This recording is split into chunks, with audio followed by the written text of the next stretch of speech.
Student, in this video we are discuss your class 7 and subject your SST part history chapter number 4. The chapter number 4 name is Mughal Empire. We also discuss part 1. So now discuss part 2. Okay, so let's start. Who were the Mughal? No, Mughal बेटा ये हो चुका है, देखते हैं आगे। Next part हम बेटा यहाँ से स्टार्ट करते हैं।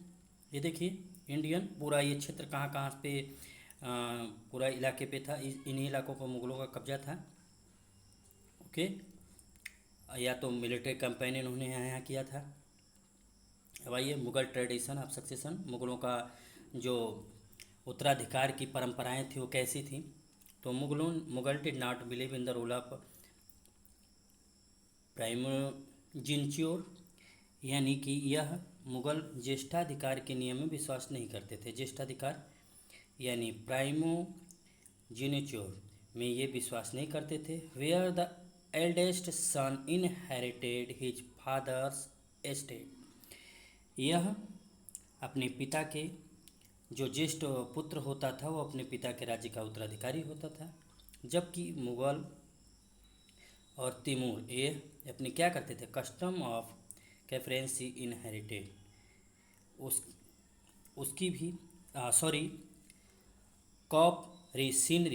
कॉपरिसिनरी यानी ये अपने पिता के राज्य का उत्तराधिकारी मुग़ल एंड तिमूर के प्रथा को भी अपनाते थे, यानी मुग़ल और तिमूर के वंशों की प्रथा को भी अपनाते थे। और division of the heritage Mughal और सारे पुत्रों में बांटा जाता था। ठीक है, देखिए मुग़ल रिलेशन अदर रूलर्स के साथ, मुग़लों का अदर रूलर के साथ कैसा रिलेशन था ये भी बेटा देखते चलना आप लोग। मुग़ल मैरिज विद द राजपूतों के साथ इन्होंने मैरिज किया, यानी द मदर ऑफ जहांगीर की जो माँ थी वह कहाँ की थी, वो कछवा की राजकुमारी थी। कछवा कहाँ पे है इसमें, princess daughter of the Rajput ruler of Amber के राजपूत की अंबर के फैमिली की थी ये प्रिंसेस। कौन, जहांगीर की माँ यानी अकबर की पत्नी। फिर उसके बाद देखिए जो इसमें मॉडर्न है जयपुर में है, द मदर ऑफ शाहजहाँ की माँ भी क्या थी, एक राठौड़ राजकुमारी थी। शाहजहाँ की माँ यानी जहांगीर की पत्नी। और daughter of the Rajput ruler of Marwar, यह किसकी पुत्री थी, मारवाड़ यानी जोधपुर में जो मारवाड़। ठीक है, और इनका किसके साथ इन्होंने बहुत सारे, but as the Mughal become powerful many, इन्होंने बहुत सारे मुग़लों के साथ क्या किया, ज्वाइन किया, या तो मतलब संधि के द्वारा मिले या तो युद्ध का हिंसात्मक रूप से। राजपूत सारे गुड एग्जाम्पल, राजपूत बहुत सारे गुड एग्जाम्पल दिए, यानी इनके साथ ज्वाइन हुए। उन्होंने राजपूतों और मुग़लों का आपस में ये लोग मैरिज भी किए थे, राजपूत और मुग़ल। ठीक है, जो कि हाई पोजीशन पे भी थे, राजपूतों की फैमिली मुग़लों के शासन में। राजपूतों ने अपनी बेटियों की शादी मुग़लों से भी की थी। फिर देखिए बेटा यहाँ पे इन्होंने सिसोदिया राजपूत घराने से भी इन्होंने अपने संबंध बनाए। फिर उसके बाद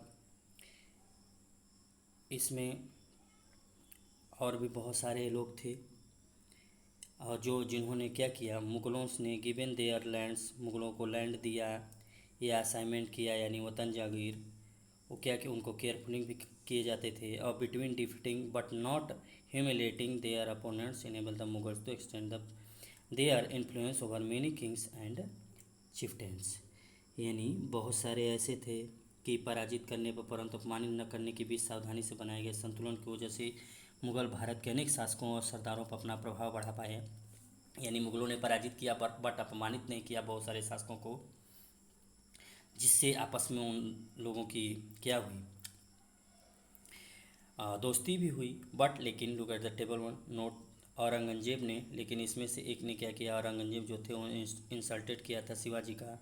when they came to accept Mughal authority, Shivaji ने मुग़लों की सत्ता को एक्सेप्ट किया था, यानी मुग़लों के राज्य को एक्सेप्ट किया था। लेकिन मुग़लों के औरंगजेब ने शिवाजी का इंसल्ट किया, बेइज्जत किया। What was the consequence of the insult, तो और इस अपमान का क्या परिणाम हुआ हम देख ही चुके हैं। ठीक है, मनसबदार और जागीरदार आइए देखते हैं अब। मनसबदार और जागीरदार कौन थे?